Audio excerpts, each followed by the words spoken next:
और इसी बीच बांदा से एक बड़ी खबर सामने आ रही है। बांदा में बैंक मैनेजर पर गंभीर आरोप लगाए गए हैं। एक युवती ने मैनेजर पर काफी गंभीर आरोप लगाए। मैनेजर पर 1 लाख की घूस मांगने का आरोप पीड़ित युवती ने लगाया है।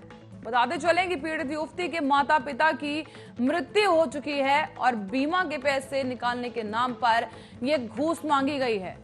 बताते चले कि पीड़िता का कहना है कि बीमार भाई के इलाज के लिए पैसों की जरूरत पड़ी और पीड़ित युवती ने जिलाधिकारी की शिकायत जो है इंडियन बैंक के जसपुरा का पूरा मामला बताया जा रहा है, जहां पर जिलाधिकारी से पीड़िता ने शिकायत दर्ज कराई है और इसी के साथ ही पीड़िता ने अपनी आपबीती भी बताई। पीड़िता का कहना है कि उसके माता पिता की मृत्यु हो चुकी है और बीमा के पैसे निकलवाने पहुंची पीड़िता के साथ घूसखोरी की इस घटना को अंजाम दिया गया। बता दें, बैंक के मैनेजर पर पीड़िता ने घूस मांगने का आरोप लगाया है। पीड़िता का यह भी कहना है कि माता पिता की मृत्यु के बाद बीमा के पैसे से वो अपने भाई का इलाज कराना चाहती थी। पीड़िता के भाई की तबीयत खराब है, जिसकी वजह से पीड़िता बैंक गई। उसने बीमा के पैसे निकालने की कोशिश की, लेकिन युवती ने मैनेजर पर गंभीर धाराओं में मुकदमा दर्ज करने के लिए न्याय की गुहार लगाई।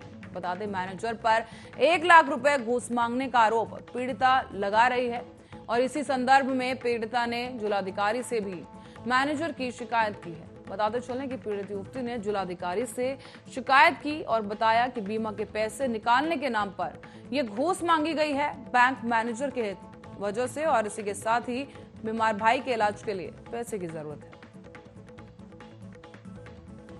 और सोमवार से संसद का मॉनसून सत्र शुरू होने जा रहा है। इस सत्र से पहले सत्ता पक्ष और विपक्ष दोनों ही एक्टिव मोड में आ गए हैं। मॉनसून सत्र से पहले सरकार विपक्ष को भरोसे में ले लेना चाहती है।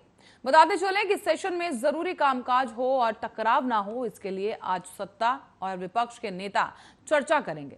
सर्वदलीय बैठक में पीएम नरेंद्र मोदी भी शामिल होंगे और बैठक सुबह 11 बजे से पार्लियामेंट के एनेक्सी में शुरू होगी। दोपहर 3 बजे एनडीए की मीटिंग भी होगी और इसके अलावा लोकसभा अध्यक्ष ओम बिरला भी शाम 4 बजे सभी दलों के नेताओं के साथ एक बैठक करेंगे।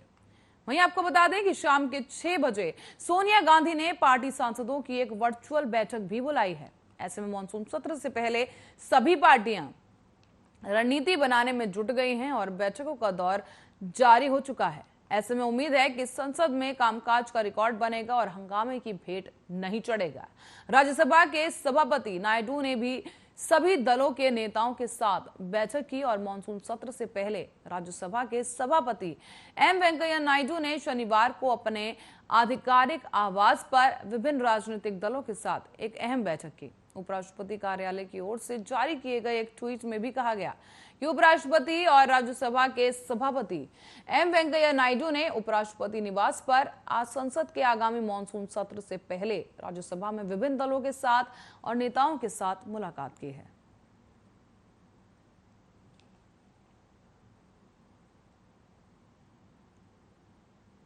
और इसी बीच एक और बड़ी खबर आपको बता दें, जहां पाकिस्तान में अफगानिस्तान के राजदूत नजीबुल्लाह अलीखिल की बेटी को अगवा करने के बाद रिहा कर दिया गया है।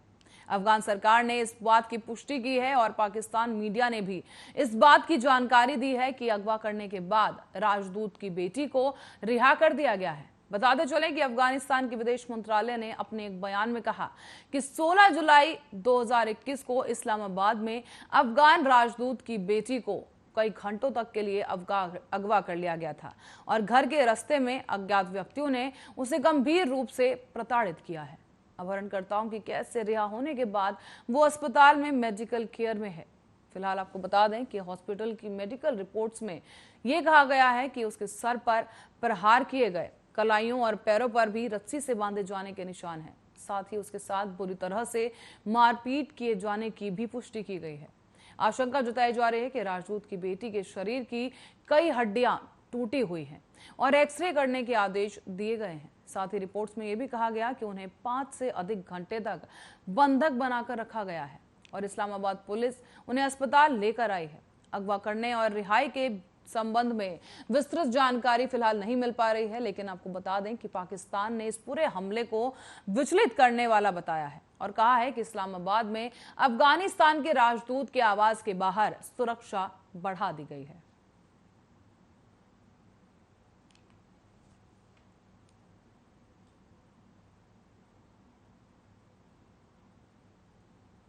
और इसी बीच ब्रिटेन से एक खबर सामने आ रही है, जो ब्रिटेन के स्वास्थ्य मंत्री साजिद जाविद ने शनिवार को कहा कि वो कोरोना वायरस से संक्रमित हो गए हैं और होम क्वारंटीन है।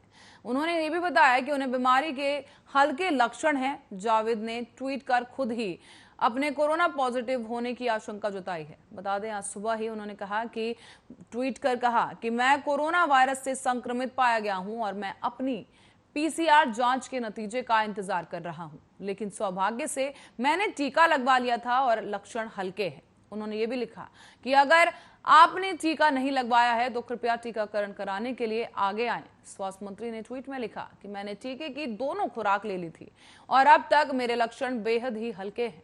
संक्रमण फैलाने के पीछे की वजह अब डेल्टा वेरिएंट बताया जा रहा है, जो कि तेजी से फैल रहा है। बीते गुरुवार को भी ब्रिटेन के स्वास्थ्य मंत्री साजिद जाविद ने घोषणा की थी कि ब्रिटेन में 2/3 वयस्कों को कोविड-19 टीके की दोनों खुराक मिल गई है।